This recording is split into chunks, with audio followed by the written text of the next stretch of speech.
আসসালামু আলাইকুম, সবাই আশা করি ভালো আছেন। এখানে দেখতেছেন 35 কেজি সরিষা হয়েছে। তো এগুলো হচ্ছে আমাদের জমিনের সরিষা। আজকে এই সরিষাগুলো এখানে ভাঙানোর জন্য মেশিনের কাছে নিয়ে আসছি। কারণ হচ্ছে সরিষা ভাঙে আজকে ফিউর তেল খাওয়ার জন্য এগুলো নিয়ে আসছি। আমার মা আজকে অনেক দিন ধরে এই সরিষাগুলো শুকাই রাখছিল, আমার বলতেছে যে এগুলা মেলে নিয়ে যাওয়ার জন্য, তেল করে নিয়ে আসার জন্য। তো এতদিন পর্যন্ত নিয়ে আসি নাই, আজকে কিন্তু নিয়ে আসছি। তো এখানে মেলের বাইরা দেখে বলতেছে যে সরিষাগুলো নাকি ওদাই গেছে, যেহেতু আজকে 2 মাসের উপরে আমার বলতেছে আমার মায় যে এগুলা সরিষাগুলো ভাঙায় নিয়ে আসার জন্য। তো আজকে নিয়ে আসছি। আজকে দেখি আমরা এই 35 কেজি সরিষা ভাঙাইলে খাঁটি কত কেজি সরিষার তেল পাওয়া যায়, আজকে সেটা দেখানোর জন্য আপনাদেরকে এই ভিডিওটা করা। আমরা দেখতে চাই আজকে কি 35 কেজি সরিষা ভাঙানোর পরে কত কেজি খৈল পাওয়া যায় আর কত কেজি খাঁটি সরিষার তেল পাওয়া যায়, আজকে সেটাই আপনাদেরকে দেখাবো। এই কারণে আজকে ভিডিওটা করা।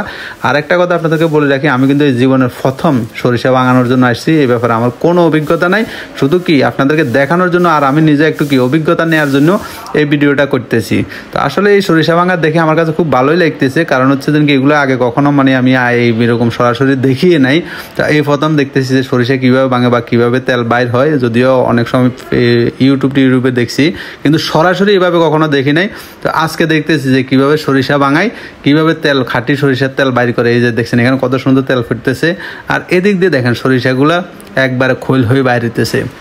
তো এখানে দেখতেছি উনি কয়েকবার করে এটা দিতেছে, দিয়ে অনেকবার দেওয়ার পরে একবারে শেষে যখন কি তেল একবারে কম পড়ে তখন কি এটা বন করে। এই যে দেখেন এখানে খোল ফুটতেছে।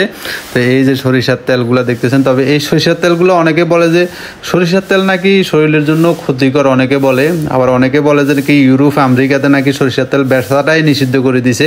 এটা কতটুকু যুক্তিসঙ্গত আমি কিন্তু জানি না। তবে আমরা ছোটোকাল থেকে শুনে এসেছি যে সরিষার তেল খাওয়ার জন্য নাকি স্বাস্থ্যের জন্য খুব ভালো। আবার সরিষার তেল আমরা কিন্তু গায়েও মাখি। কিন্তু এখন অনেকে বলে যে সরিষার তেল নাকি ইউরোপের দিকে নাকি ওনারা খায় দেয় না এগুলা। তো দেখেন আমরা শেষ পর্যন্ত চলে এসেছি। এই যে দেখেন এখানে আমাদের তেল হয়েছে 13 কেজি, মানে এই যে 35 কেজি সরিষায় 13 কেজি তেল হয়েছে। এই যে 22 কেজি খৈল হয়েছে। আপনারা দেখছেন যে আমি এখানে 35 কেজি সরিষা নিয়ে আসছিলাম।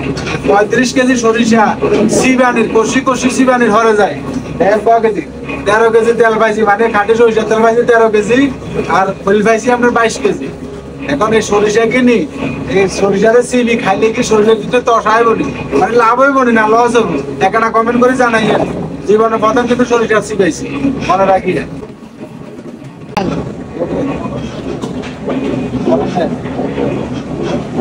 35 কেজি সরিষা শুকাইছি, তেল হয়েছে আপনার 13 কেজি, ফুললি হয়েছে 22 কেজি, 450 টাকা চুরানি।